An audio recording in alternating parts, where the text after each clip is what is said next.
My name is Mandy. I lost my sight saving Alex. And he vowed to God to be my eyes forever, swearing never to abandon me. I diligently followed my treatment. And on the day my vision returned, I rushed home excitedly to share the news. Instead, I found Alex tangled in my bedsheets with his secretary Kelly. Their lips locked in passionate kisses while their bodies moved rhythmically.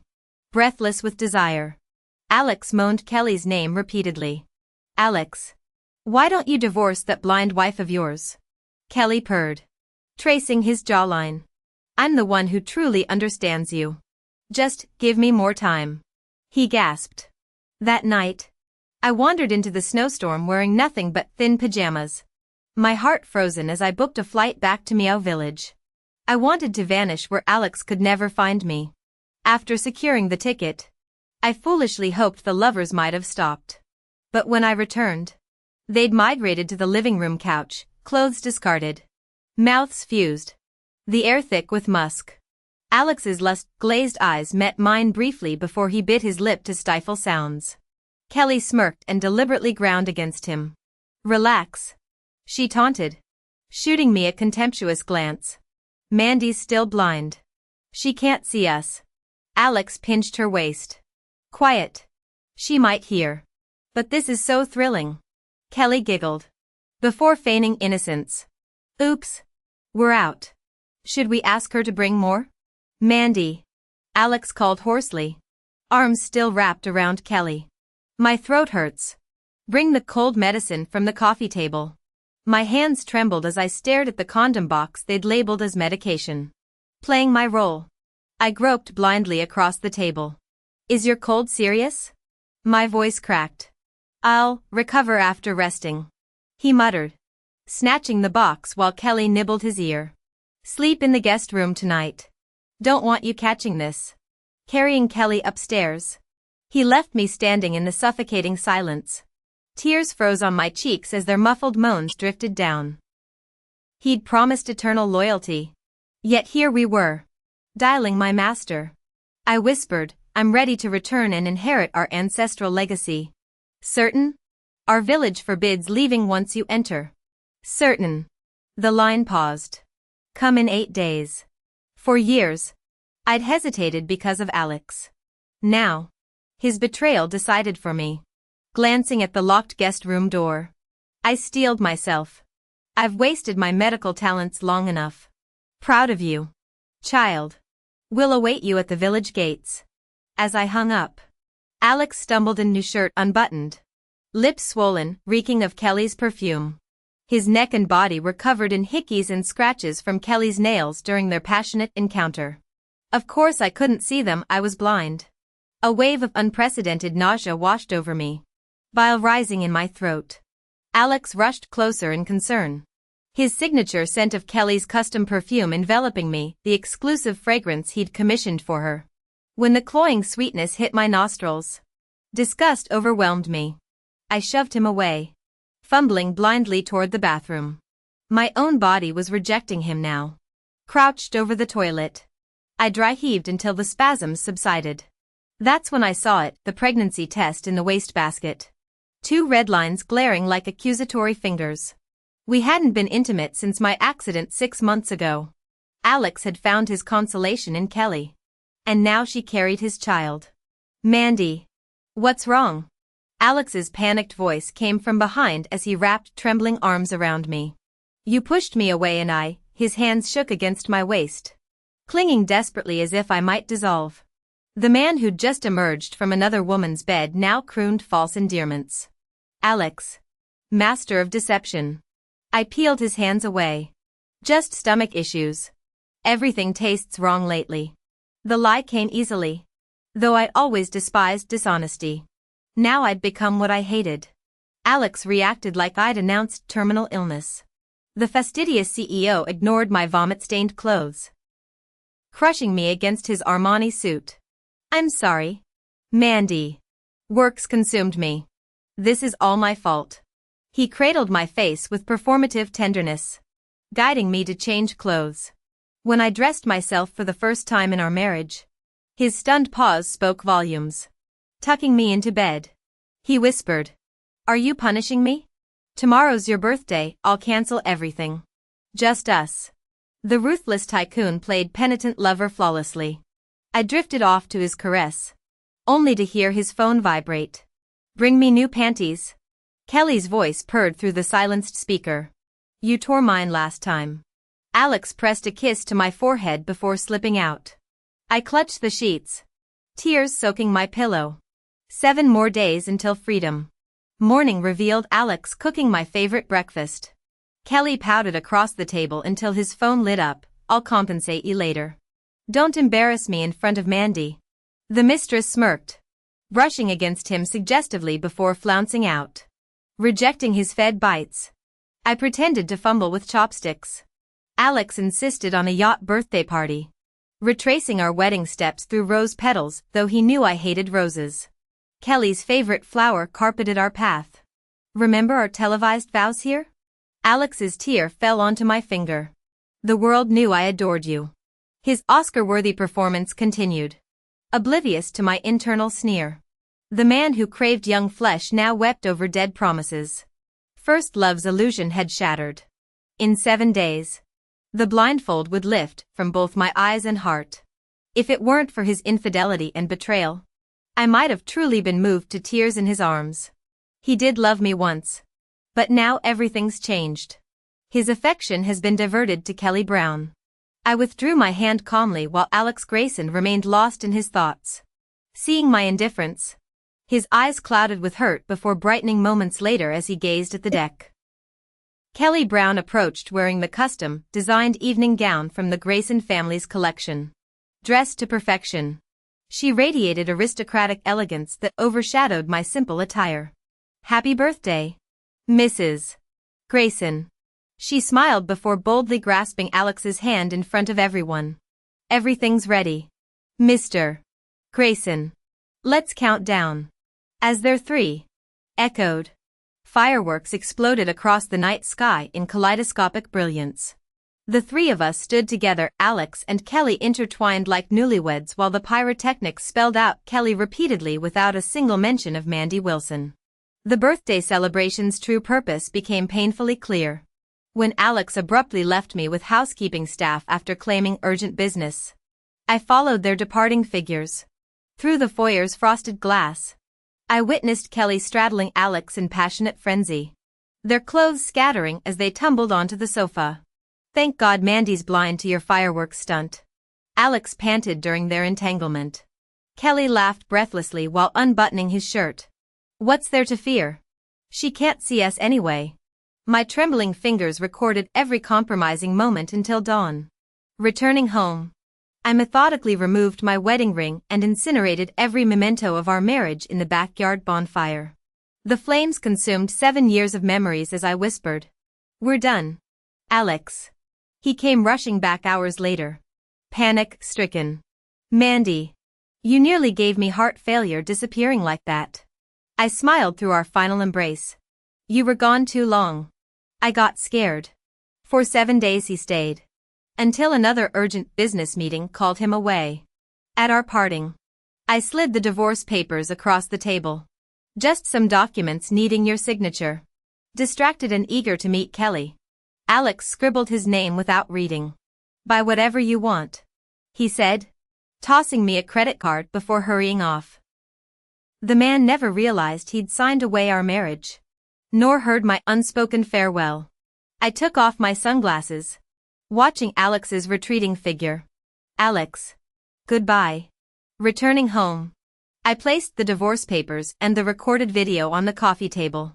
After one last lingering look at what used to be our home, I grabbed my suitcase and left without hesitation.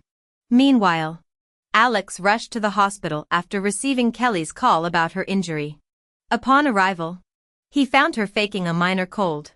"Stop these childish games," he snapped, turning to leave. The chief ophthalmologist who'd treated me stopped him. "Alex, has Mandy's vision relapsed?"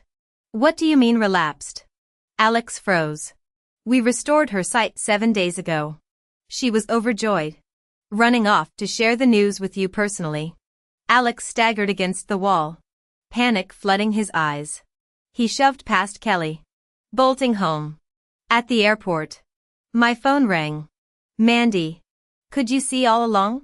Alex's trembling voice crackled through. Are you home? Turn on the TV if you are. Accessing our home security feed. I saw Alex collapse before the coffee table.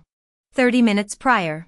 The doctor had questioned why I never told Alex about my recovery. I'd only smiled bitterly. The surveillance showed Alex kneeling in tears before our television, displaying compromising photos of him and Kelly. Mandy. He choked into the phone. Why hide this from me? I laughed coldly. When did you ever let me speak? I returned to find you cheating with your secretary. You broke your vows and got her pregnant. The signed divorce papers confirm it. We're done. I'll never agree to this. Alex roared. I'll make her terminate the pregnancy. Just tell me where you are. Strangely, my heart remained still. There's no undoing this. Alex. I've moved on. The boarding announcement interrupted his pleas. I ended the call, discarded the SIM card, and walked away. After 2 flights covering 2,000 miles, I reached our secluded ancestral village. My mentor and elders awaited at the entrance. Mandy, you've finally returned, my teacher said, concern lining his face. Are you certain about leaving Alex? The memories flooded back, how I'd saved Alex from snakebite during his expedition years ago. Our reunion when he rescued me from a scam artist. The night I took a blade meant for him that cost me my sight.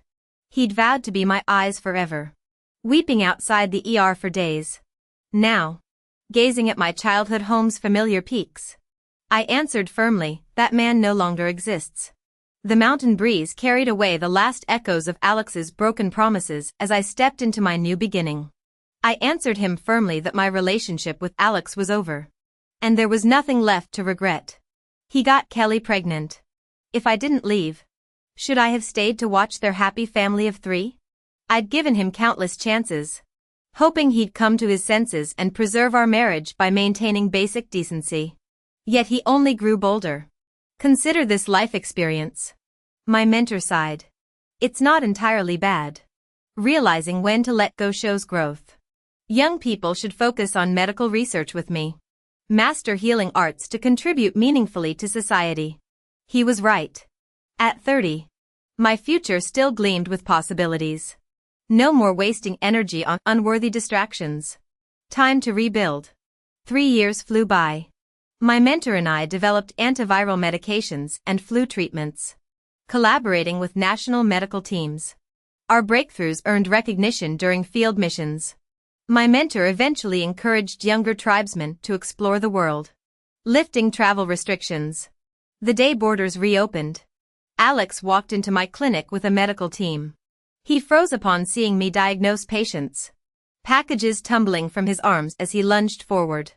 Before I could react, his arms locked around me like iron bands. The once formidable man now carried permanent shadows in his eyes. I've searched every corner of the globe for 3 years, he choked out, clinging desperately. I shoved him away with all my strength, sending him sprawling. Any other man would have lost hands for laying fingers on Alex. Yet he only whispered hoarsely, "Did I hurt you?" "I'm sorry. Mandy.